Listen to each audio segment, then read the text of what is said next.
Hello everyone, कैसे हो आप सभी। उम्मीद करता हूँ बहुत अच्छे होंगे, बहुत बढ़िया होंगे और अपनी प्रिपरेशन को बहुत अच्छे तरीके से कंटिन्यू कर रहे होंगे।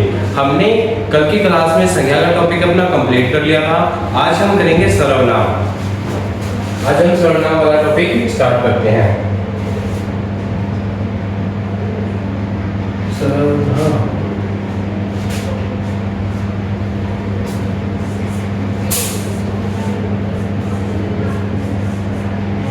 सर्वनाम सर्वनाम किसे कहते हैं? जो शब्द संज्ञा के स्थान पर प्रयोग किए जाते हैं उन्हें सर्वनाम कहते हैं। जिन्हें संज्ञा के स्थान पर प्रयोग किया जाता है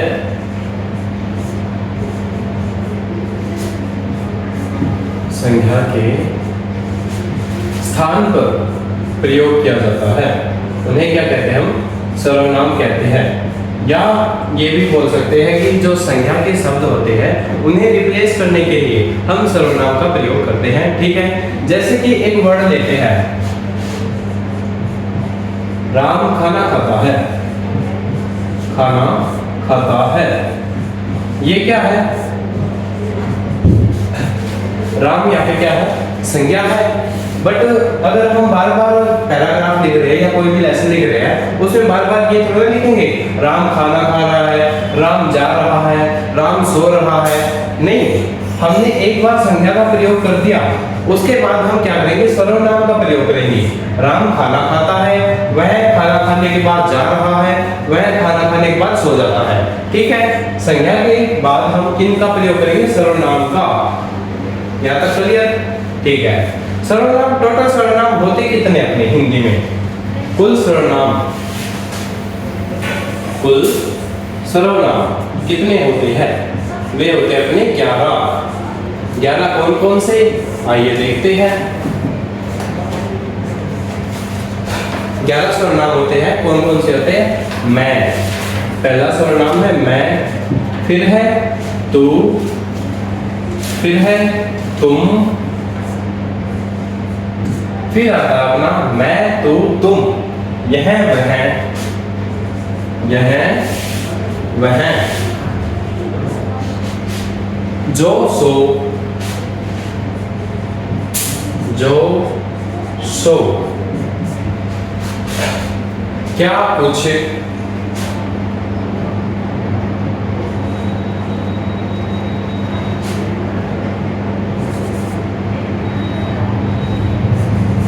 क्या कुछ, कोई और कौन। कितने सर्वनाम हो गए अपने? 1 2 3 4 5 6 7 8 9 10 सर्वनाम हो गए। 11वां है अपना आप। ठीक है, हिंदी भाषा में टोटल 11 सर्वनाम होते हैं और इन्हीं सर्वनामों को आगे बढ़ा दिया जाता है। जैसे कि यह का ये कर दिया, ठीक है, वह का वे कर दिया, तो इनके रूप में थोड़ा बहुत चेंजेस करके सेंटेंस बना दिया जाता है। टोटल कितने हैं अपने? 11 है। ठीक है, यहाँ तक क्लियर? चलिए आगे देखते हैं अपना जो सर्वनाम है। सर्वनामों की कुल संख्या कितनी है? मतलब इनके सर्वनाम की कुल संख्या तो ये होगी 11। अब सर्वनाम के भेद देख लेते हैं आप। सर्वनाम के भेद कितने हैं?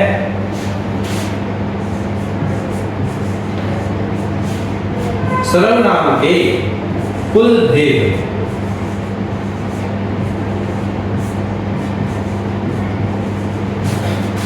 है अपने 6 भेद है।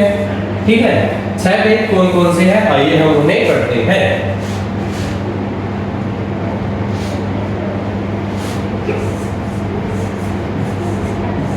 सर्वनाम, इसके 6 भेद पढ़ते हैं। पहला है अपना पुरुषवाचक सर्वनाम।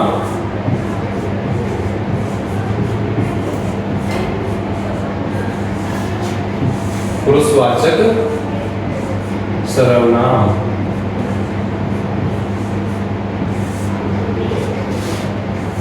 दूसरा अपना निजवाचक सर्वनाम।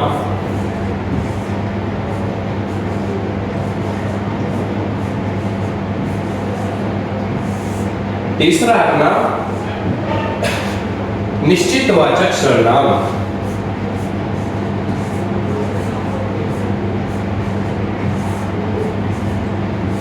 निश्चित वाचक।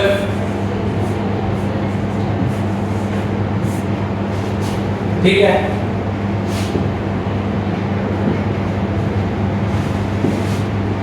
फोर्थ है अपना निश्चित के बाद अनिश्चित।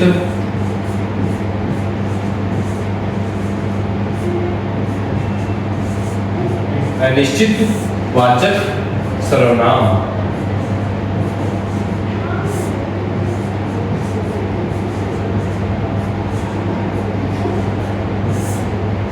फिफ्थ है अपना संबंधवाचक सर्वनाम।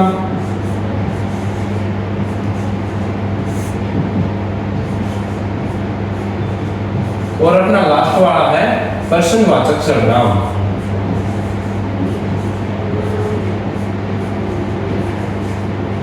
टोटल हमारी हिंदी भाषा में ये 6 सर्वनाम है। कौन कौन से? पुरुषवाचक, निजवाचक, निश्चितवाचक, अनिश्चितवाचक, संबंधवाचक और प्रश्नवाचक। ठीक है। अब इनको एक एक करके अपन डिफाइन कर लेते हैं। चलिए, पहला अपना कौन सा है? पुरुषवाचक। अपन इसको डिफाइन करते हैं। पुरुषवाचक सर्वनाम, पुरुषवाचक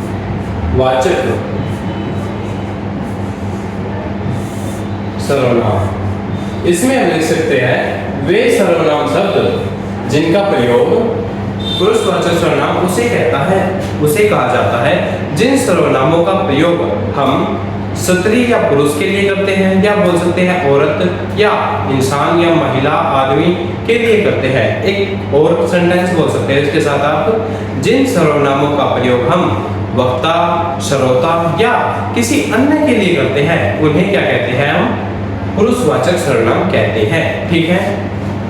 इसकी डेफिनेशन लिख लो आप। जिन सर्वनाम शब्दों का प्रयोग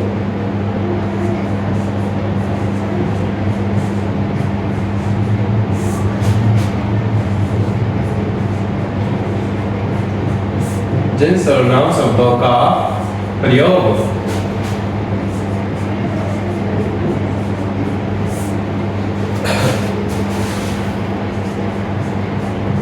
स्त्री या पुरुष के लिए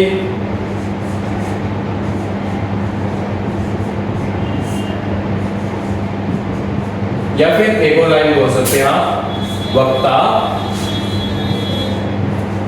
श्रोता या किसी अन्य के लिए किया जाता है, या किसी अन्य के लिए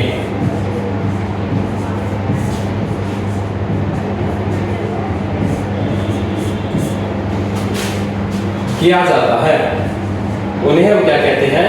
पुरुषवाचक सर्वनाम कहते हैं। ठीक है। अब लिख तो दिया है डेफिनेशन, अब आप इसको समझ भी लेते हैं कि इसका अर्थ क्या है। देखिए, इसमें क्या है? वक्ता, श्रोता या किसी अन्य, इसका अर्थ क्या है? जो अपना पुरुषवाचक सर्वनाम है ना, पुरुषवाचक सर्वनाम के 3 भेद होते हैं। कौन कौन से होते हैं? एक तो अपना है उत्तम पुरुष, उत्तम पुरुष,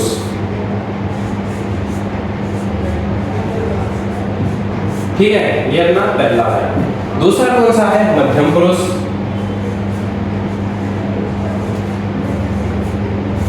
उत्तम पुरुष, मध्यम पुरुष और थर्ड है अपना अन्य।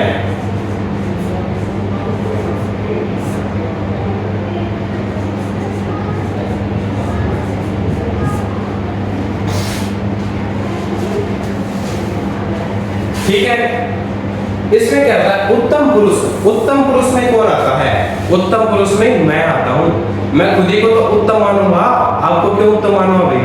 मैं तो खुद ही को सबसे ऊपर मानूंगा। फर्स्ट में कौन आता है? उत्तम पुरुष। उत्तम पुरुष में कौन होता है? जो वक्ता होते हैं अपने। कौन? वक्ता। वक्ता उत्तम पुरुष में आता है। वक्ता कौन होता है? बोलने वाला। यहाँ पे अब मैं आपको टीच कर रहा हूँ, आप लोग पढ़ रहे हो, आप सुन रहे हो और मैं पढ़ा रहा हूँ, मैं बोल रहा हूँ, तो मैं कौन हूँ? वक्ता हूँ। वक्ता एक भी हो सकता है, ये चीज ध्यान रखना, और और वक्ता अनेक भी हो सकते हैं। अब जैसे कि आप किसी भाषण में गए हो, वहां पे ये थोड़ा ना कि कोई एक ही वक्ता होगा, वहां पे बहुत सारे वक्ता हो सकते हैं। तो वक्ता एक भी हो सकता है, अनेक भी हो सकता है। और जो वक्ता होता है वो किस में आता है? उत्तम पुरुष में। और वक्ता के लिए किन किन सर्वनामों का प्रयोग किया जाता है? हमने 11 सर्वनाम पढ़े थे ना, उनमें से किन किन सर्वनामों का प्रयोग किया जाता है वक्ता के लिए, वो देखते हैं। एक तो है पहला मैं का, और मैं का कर सकते हैं, और हम का कर सकते हैं, ठीक है। फिर आता है अपना मध्यम पुरुष। मध्यम पुरुष में कौन है? सुनने वाला, सुनने वाला या फिर श्रोता, ठीक है। सुनने वाला कौन? जैसे कि आप सभी हो, आप सभी कौन हो? श्रोता हो। ये कौन आ गए? मध्यम में। तो मध्यम पुरुष के लिए हम किन किन सर्वनामों का प्रयोग कर सकते हैं? मध्यम पुरुष के लिए जैसे कि मैं आपके लिए प्रयोग कर सकता हूँ तो शब्द का, या फिर तुम शब्द का, या फिर मैं कर सकता हूँ आप का प्रयोग, ठीक है। इन 3 वर्डों का प्रयोग कर सकता हूँ मैं मध्यम पुरुष के लिए। फिर आता है अपना अन्य पुरुष। अन्य पुरुष में किसी तीसरे की बात हो रही है, ना ही मेरी बात है ना ही आपकी बात है, किसी तीसरे व्यक्ति की बात होती है इसमें, ठीक है। थर्ड पर्सन की, तीसरे व्यक्ति की। अब तीसरा व्यक्ति है, उसके लिए हम किन सर्वनामों का प्रयोग करेंगे? वो, ठीक है, आप, ऐसे शब्दों का प्रयोग करेंगे। वह या आप। उन्हें बुलाकर लाओ, बाहर वाला कोई है ना बंदा, उसे बुलाकर लाओ, उन लोगों को बुलाकर लाओ, ऐसे शब्द। वह, जैसे कि मैं हूं और आप हो। अब बाहर कोई आया हुआ है तो यही तो बोलूंगा वह कौन है, ठीक है। बात समझ में आई? तो ये कौन से पुरुषवाचक सर्वनाम 3 प्रकार के होते हैं। कौन कौन से? उत्तम पुरुष, मध्यम पुरुष और अन्य पुरुष। उत्तम पुरुष में वक्ता होता है, वे जो बोलने वाला है, वक्ता के लिए मैं और हम का प्रयोग करते हैं। फिर आता है सुनने वाला, जैसे कि आप सभी सुन रहे हो, सुनने वाले के लिए तू, तुम, आप। फिर आता है अन्य पुरुष, किसी तीसरे व्यक्ति के लिए, ना ही आपके लिए ना ही मेरे लिए, किसी अन्य के लिए, तो वह या आपका प्रयोग कर सकते हैं हम, ठीक है। नेक्स्ट सर्वनाम पढ़ते हैं अपना। हमने कौन सा पढ़ा? पुरुषवाचक। अब पढ़ेंगे आप निश्चित वाचक सर्वनाम।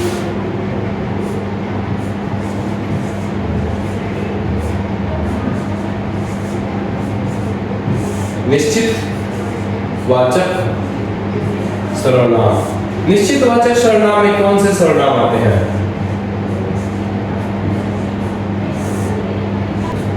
निश्चित वाचक सर्वनाम में वो शब्द आते हैं जिनका प्रयोग किसी निश्चित व्यक्ति या वस्तु के लिए किया जाता है, ठीक है। इस सर्वनाम में क्या क्या प्रयोग करते हैं हम? एक तो करते हैं यह का प्रयोग, ठीक है, और एक करते हैं वह का प्रयोग। इसमें हम इन 2 सर्वनामों का प्रयोग करते हैं। कौन कौन से? यह और वह। यह और वह का प्रयोग करते हैं। यह और वह किन किन चीजों के लिए प्रयोग करेंगे हम? एक चीज देखो, जैसे कि ये मार्कर है, जो चीजें मेरे पास है, जो चीजें मेरे निकट है, और जो बिल्कुल करीब है, तो यह के लिए ये मार्कर है या यह मेरा मार्कर है। अब यही मार्कर वहां पे रखा होता, मतलब मेरे से दूर रखा होता, तो मैं बोलता वह मेरा मार्कर है। तो ठीक है, निकट की वस्तुओं के लिए हम किसका प्रयोग करते हैं? यह का। निकट के लिए यह का, और दूर के लिए वह का। एक और चीज लीजिए आप कि मेरे हाथ में ये फोन है, ठीक है, मैं क्या बोलूंगा? यह मेरा फोन है, और यही फोन वहां पे रखा होता, तो मैं क्या बोलता? वह मेरा फोन है, ठीक है। निश्चित तो है कि क्या चीज है? फोन है। क्या चीज है? मार्कर है। निश्चित तो है। निश्चित में भी 2 सर्वनाम, यह और वह। यह किसके लिए? निकट की, और वह किसके लिए? दूर की, ठीक है। यहाँ तक क्लियर? नेक्स्ट पढ़ते हैं अपना आज का वीडियो बस इतना ही। जो इसके बाकी 3 सर्वनाम बचे वो हम कल कंटिन्यू करेंगे। आपको वीडियो कैसी लगी हमें कमेंट में जरूर बताएं।